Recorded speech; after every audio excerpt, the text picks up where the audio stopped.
Some good water chugging. Good morning, everybody. I had a friend's mother see me chug milk. You know how I like milk, and I chug milk. And she goes, "John, you shouldn't be chugging milk like that. That's for beer." It's like, it's true. I think I chug life like that. In my early recovery, I was chugging everything. On to the next thing. Let's get this one over. We got to get it all done. Isn't that the life of addiction? Is just chugging everything, get it over with. And then you run out of steam. And that's part of our mental obsession, is just get it all done. Get it all done, and you get to take a break. Welcome to the Ashes to Rubies live stream, where we are doing a morning meditation. We talk about life and recovery, substance abuse, and codependency. Beautiful stuff. Beautiful day today. We got our first snowstorm of the year. It is Monday morning, and what do you have trouble with? Monday morning. I'm gonna say I struggle with going. I went away on a little trip with our son, and we went to Montreal, and we ate food that I typically wouldn't consume on a regular basis. Yes, you do.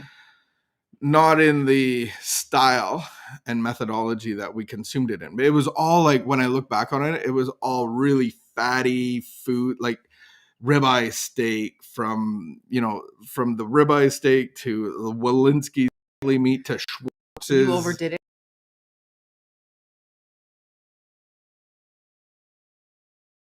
Is what you're trying to say? The first time I've overdone something in a 24-hour period. Although hopefully this life is a little bit different, that I don't overdo it and end up in Montreal living there. Hi, Jason. Hey, Jason, how you doing? What happened? Morning. Oh, there's a bad accident. All right.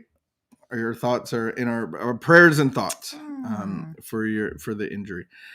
I find that I can overdo it when we go away, but it's like, it was fun, but it was heavy food. Like, and then we ate at like dinner at a beautiful steak restaurant, and it was like they brought stuff that I've never seen to a table before. One of the things was a pewter dish of like what you would have a sugar bowl, but it was a bacon bowl.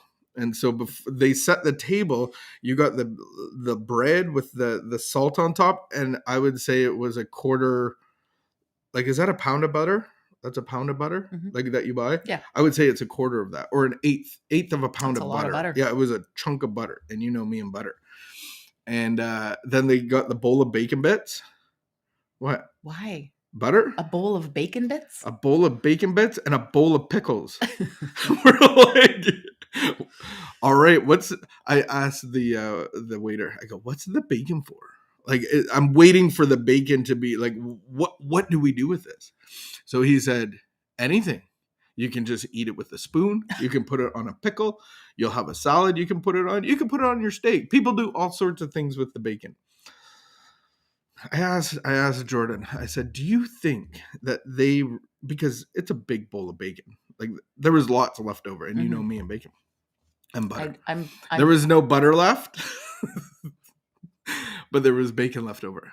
Do you think they put the bacon back in a box? No. And there was like 3 pickles left. Like, they gave us a ridiculous amount of pickles. The pickles are those massive. They don't put it back. They can't. Okay. That makes me feel better too. All right. Well, welcome everybody to our live feed.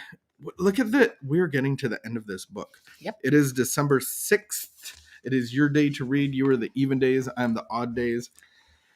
Let's go with our meditation. This is contemplative, so we're going to take an idea for all of us to share throughout the day and let God speak to us about it. More than 2,000 years ago, an ancient philosopher wrote some words of wisdom whose central ideas seem strangely modern to us who study the 12 steps. They concern the errors we humans, since the beginning of time, seem to fall into. A man is not complete who believes that his advancement depends on crushing others, or who worries about matters that cannot be altered, or who insists that a thing is impossible because he has not been able to do it. That man is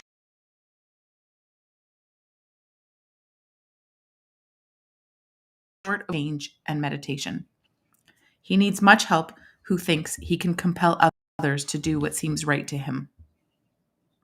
Words of wisdom inspire us, but they have value only if we can take them into our hearts and use them in our daily lives. The basic truths which are placed before me have immeasurable power to help me. Those are all sayings that, those are non-recovery sayings. And I think the writer is showing us that that's how we play the director. That's how we play God, is by the only way that we can advance is stepping over people. That's really the life that I came from, is I just chug my life over people and I'm winning and I'm advancing. And then the reality of this new set of principles that we have is being maximum service to God, helping others, putting others before ourselves. And so it's a whole, like, for us in the program of recovery, like, it's all, it's very common to us, where we actually change our thinking of going, am I the actor or the director? For my whole life I played the director, and so I gave you the script, I gave me the script, I gave the world around me the script. And I think, like, at some level, that whole analogy of, I don't want to be an actor because then I feel like I'm a fake. But the reality of being the actor is I get a script. And so I think that's the focus of the meditation is, where am I playing God? Where am I trying to climb and advance my life, and put others down? What was the other one? If I need a lot of help, if I think I can make other people do what seems right to me. Yeah. That's a good one. What was the other one that they said? Just because I can't do something doesn't mean that it's impossible.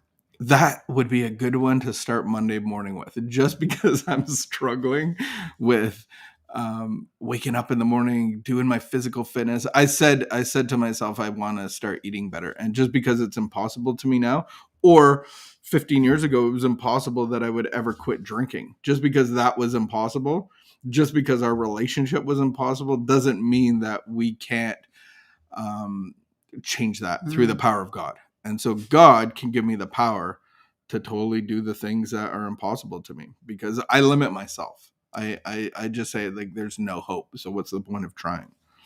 And then this one is saying that if you cannot put aside your ordinary routine in order to refresh your mind with rest, change, and meditation, then you are short on wisdom. I get my life and partnership with God, which I have to continuously grow and maintain in. And I do that through prayer and meditation. By myself, with you, with my fellows, all of that stuff. Yeah, that's good. What else is it saying to you? Anything you pick up on? Anything? Oh, I think that there's a lot of wisdom to be gleaned in the world, and I'm wise to pay attention to it. I can't incorporate everything into my life all at once, but over time, if I work, like if I rest and like I can incorporate things into my life. Oh, I'm looking at yesterday's. I was like, oh, there's some good stuff there that you didn't read. Thank you for joining us. Yeah, so our contemplative meditation is, how are we playing God? How are we doing God's job? Is that working for us? And then how do we surrender that job? We do it through a program of action.